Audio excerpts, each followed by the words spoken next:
Hello and welcome to Digi8.com. In this video, we are going to cover the topic on emotional appeal. Now let's start with the definition of emotional appeal. Getting audiences to support the spokesperson's reasoning by influencing their emotions is called an emotional appeal. There are many ways to achieve emotional appeal, such as by telling a story, through pictures, or using a metaphor so as to act like a hook. Moving on, producing an emotional appeal. The audience and the receptiveness to different emotion needs to be understood to generate an emotional appeal. The emotional appeal of I Have a Dream by Martin Luther King Jr., a speech, was a good example of the emotional appeal successfully achieved by the speech. Moving on to emotional appeal in advertising. Emotional appeal advertising sets off the emotion of customers to encourage them to purchase services and products instead of urging their rationality. It is not just a technique but a science that big companies use to know how the inner world of a typical customer works. Magnetic resonance imaging, electrocardiogram, and other neuroscientific methods are used by advertising scientists to study customers' brain activity. Now moving on to the types of emotional appeals used in advertising. First, sexual appeal. Sensual shots of products and sexy models are used to thrill viewers. Next, fear appeal.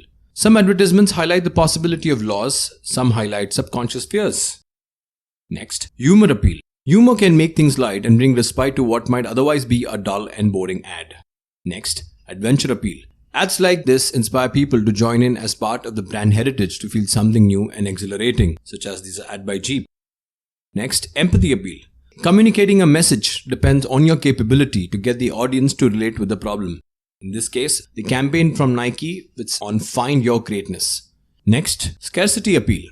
Value for a product increases with scarcity, where customers tend to buy it spontaneously, something that is used as a hook in major sales and discounts that happen through the year for many brands. The example in this case is of Starbucks.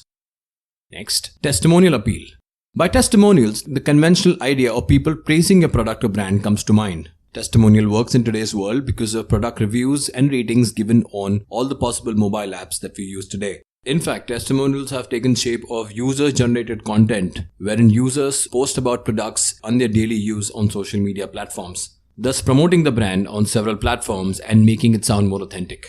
The next appeal is the status appeal. This is targeted at customers worried about their stage in life, their image, and their future. This line of appeal works for high-end automobiles, high-end jewelry, and high-end hospitality segment.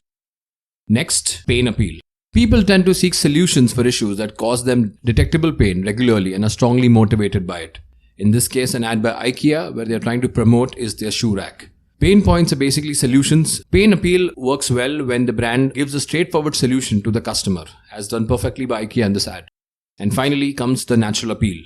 Authenticity and realness can successfully form connections and send a message to people. Dove has taken the onus of breaking the stereotypes faced by most of these women, considering on the shape, size, color, thus taking the approach of a very natural appeal. So that's it, folks. This brings an end to the topic on emotional appeal. These are the list of sources and links referred to for the content in the video. Thank you and see you in the next video.